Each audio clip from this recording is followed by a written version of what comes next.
Hey all you witches and beautiful spiritualists, it's me, Prosperity Witch Ellie, and welcome back. Welcome if you're new. Alright, so let me debrief you real quick, okay?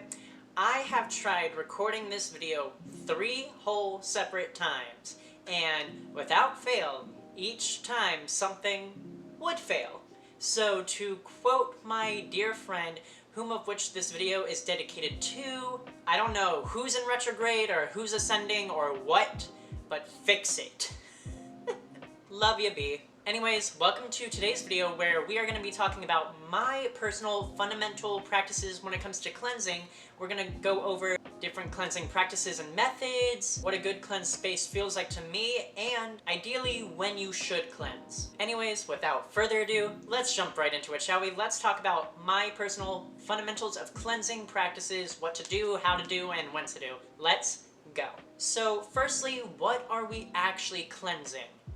Well, so cleansing is about clearing energy, not just bad vibes, but in my opinion, think like stagnant, energetic, overwhelming spiritual residue. So like lingering stress after a hard or heavy conversation or argument, heavy dreams or nightmares, after you've done a working of some sort, or just about any major, minor-ish event that causes a energetic shift in your area. And in this case, when I say energetic shift, I mean from what was once what you considered your norm. Okay, so let's talk about common methods of cleansing practices and what they're best used for. Keep in mind this is a very small list that I have compiled based all on things that I have done in the past and what works for me, so, you know, bias.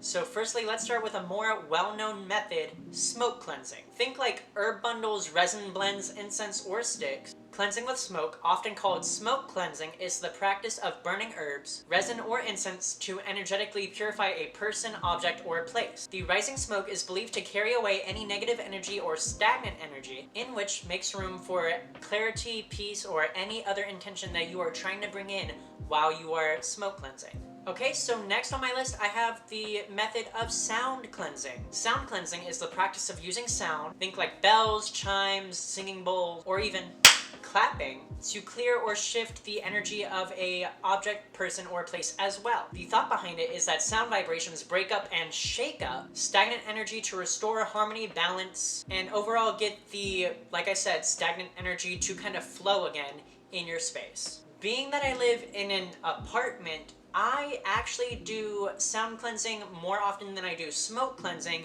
in the form of clapping, in the form of, well, to put it simply, I have a cleansing playlist on Spotify, so if your preferred method of streaming music is Spotify, I'll link it down below. It's a good playlist in my opinion. If y'all have any song recommendations that you want me to add to that playlist, also comment them below. Usually when I play that playlist, it gets me in the mood to cleanse my apartment, which then in turn helps as well. Next on my little list, another preferred method of mine, because again, apartment, cleansing by method of water. So think like ritual baths, sprays, or showers. This method, in my opinion, is really good for cleansings of thyself, or combining it with physical cleaning, cleansing of the space. And finally, my last little method on this list is cleansing by breath and visualization. So, you know, your basic meditative practices, if you will. Honestly, the point of this section here is to emphasize that it's not about the tool that you use. In this regard, it is more so about the intent. And yes, I know in the past I say intention is not everything, which it's not, but in what I'm trying to say here is that whatever your preferred method of cleansing is, as long as your intention is to break up, shake up, and revitalize your space, yourself, or whatever you're trying to cleanse, that's what ultimately matters. So apparently my cat wanted to say hi. He was meowing. So say hi to the world. Mwah. I love you, buddy. Let's go. Go, go, go. Okay, so moving on to the next section, let's talk about when to cleanse.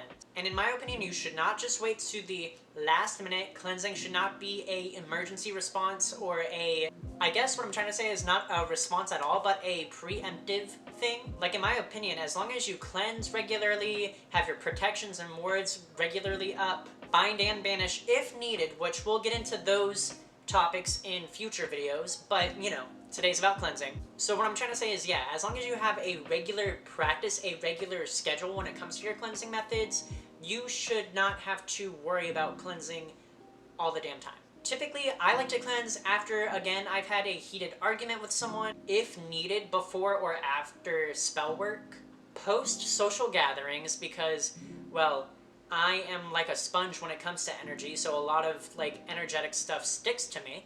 And I have some friends who cleanse during seasonal transitions, like so during different parts of the year. Personally, if you want my actual when do I cleanse, like as a fundamental thing, I set aside 1 day a month, typically during the new moon or dark moon, when I'm doing my Hecatean rituals, to also do a mass cleansing and protection over me, my space, and anyone and everyone else that I feel like I should do it for. Okay, so closing off this video, like I said earlier, we should really think about our cleansing practices as more of a proactive thing rather than a reaction or reactive response. Let's compare it to brushing teeth or even washing hands. Things you do every day without thinking about it, that's how I feel like you can go about cleansing, especially if you're able to integrate it into more mundane things like a spray.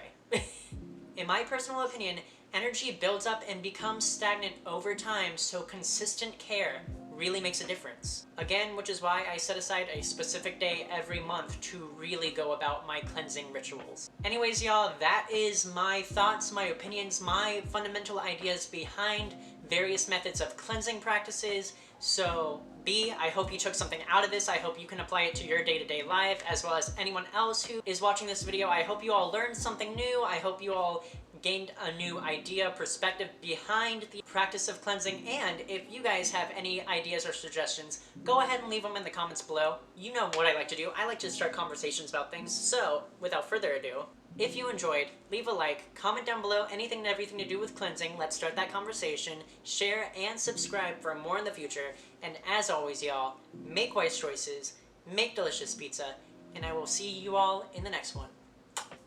Bye!